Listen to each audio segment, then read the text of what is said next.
Every year I have practiced, I have encountered a version of the same painful situation. And the most consistent thing about it is not the financial detail, not the amount missing, not the years of work remaining. The most consistent thing is the framing. People who arrive at 50 with no savings almost universally describe their situation as a problem of what they do not have. I don't have enough time. I don't have enough savings. I don't have enough runway. I should have started earlier. This framing is understandable, and it is also, as a basis for action, completely useless, because a problem defined entirely by absences is a problem that can only get worse by the measure you've chosen. Every year that passes is another year without the missing time, and every month that passes is another month without the missing savings. But a problem defined by what is genuinely present, by the resources that actually exist in the specific situation, is a problem that can be worked. It has leverage points.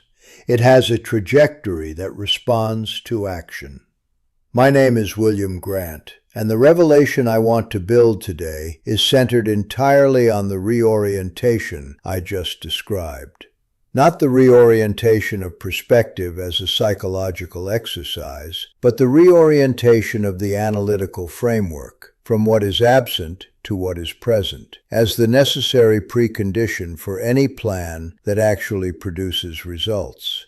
Let me be specific about what is present for someone at 50 with no savings, because specificity is where the leverage is. The first and most important thing that is present is income, specifically income at or near its career peak. Most people do not reach their highest earning capacity until their late 40s or early 50s, which means that a 50-year-old at zero savings is typically in a position of higher income than at any previous point in their life. This income, if directed aggressively towards savings and investment for 15 years, has the capacity to produce a financial position that would take a 30-year-old with 1/3 the income considerably longer to build. Not because 15 years is a long time, but because the amount deployed per year is far higher.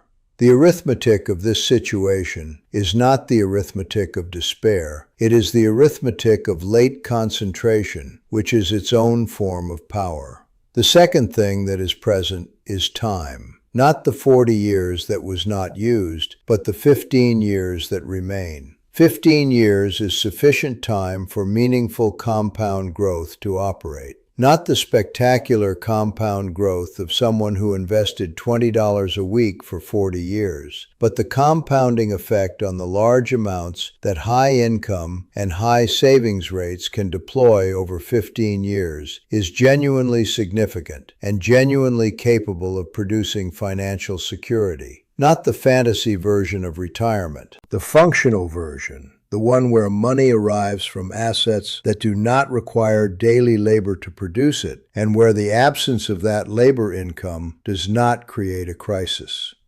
The third thing that is present, and this is the one most consistently undervalued because it is the least visible on a balance sheet, is expertise. A 50-year-old professional has accumulated 25 or 30 years of career experience that has market value extending well beyond the salary it currently commands. That expertise can be monetized in supplemental forms that generate additional capital without requiring additional full-time employment. This is not a small thing. The difference between beginning with a savings rate built entirely on primary employment income and beginning with a savings rate built on primary employment income plus meaningful supplemental income from the monetization of existing expertise can, over 15 years, represent a difference in final position of hundreds of thousands of dollars. Not from extraordinary skill, from the ordinary value of decades of accumulated professional knowledge. I want to ground this in a specific experience.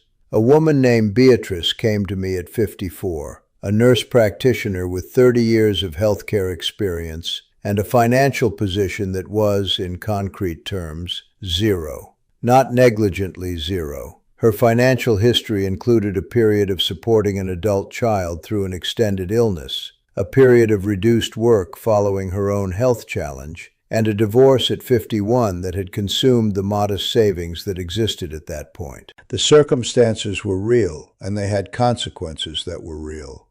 She arrived at 54 with no retirement account, no investment position, and a sense that the situation was fundamentally not recoverable. What we did first was not motivational, it was arithmetic. We calculated her net monthly income precisely. We mapped every actual monthly expenditure against her real account activity over 3 months. Not estimates, not approximations, real numbers.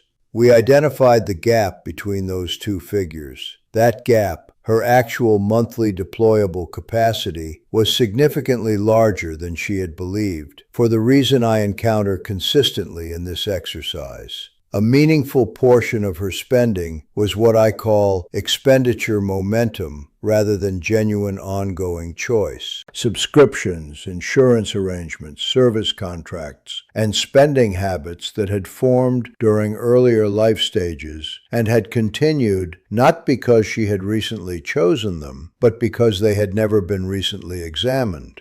The removal of expenditure momentum, done methodically and without drama, increased her monthly deployable capacity by an amount that changed the arithmetic of what was possible. The second step was structural. We established the highest savings rate that was honestly sustainable given her actual expenses, not the comfortable rate, the sustainable at maximum effort rate, and we automated it completely. First of the month, before any other financial decision was made with that month's paycheck, a fixed amount transferred to a retirement account invested in low-cost equity index funds, not negotiable month to month, not subject to the competing urgencies that every month produces, set and automatic. This automation is not a technical detail. It is the structural defense against the most consistent enemy of building financial security from a late start.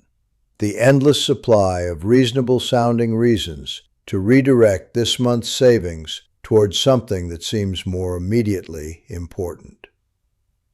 The third step, and the one that accelerated the plan in ways the arithmetic of primary employment alone could not, was the monetization of Beatrice's professional expertise.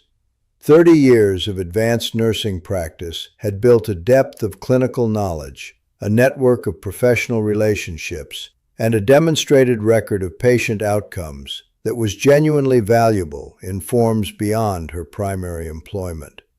We identified 3 forms methodically.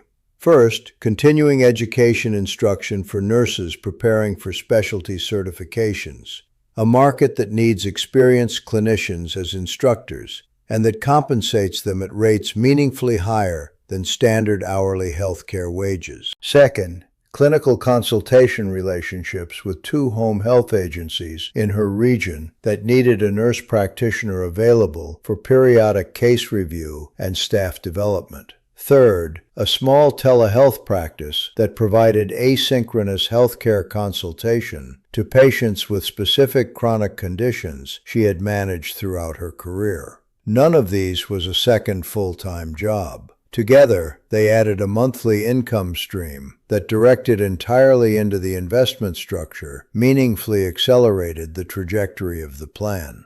The revelation at the center of everything I have said is this: the situation of 50 with no savings is not defined by what it lacks. It is defined by what it contains. Peak income, deployable expertise, 15 years of available time, and the specific clarity about priorities that comes from a situation that does not permit the luxury of vagueness. Each of these elements is genuinely present. Each of them can be converted into financial structure. The conversion is not painless.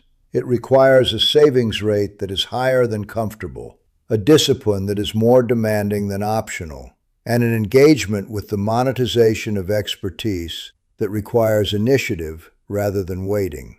But the conversion produces something real. Beatrice at 64 had a financial position that she described with the precision of someone who had worked hard for it as genuinely sufficient. Not spectacular, sufficient, which in the vocabulary of someone who was at zero at 54 means something that required 15 years of consistent, disciplined, directed effort to produce, and that is the more valuable for that effort rather than less. I want to close with something direct. The single most important financial decision available to someone at 50 with no savings is not about which investment to choose or which product to open. It is about the savings rate. Specifically, the question of whether the savings rate will be set at the maximum that honest, sustainable effort permits, or at the comfortable level that leaves substantial deployable income being absorbed by lifestyle rather than directed toward the future. The difference between those two settings, maintained consistently over 15 years, is the difference between arriving at 65 with genuine financial security and arriving at 65 still worried.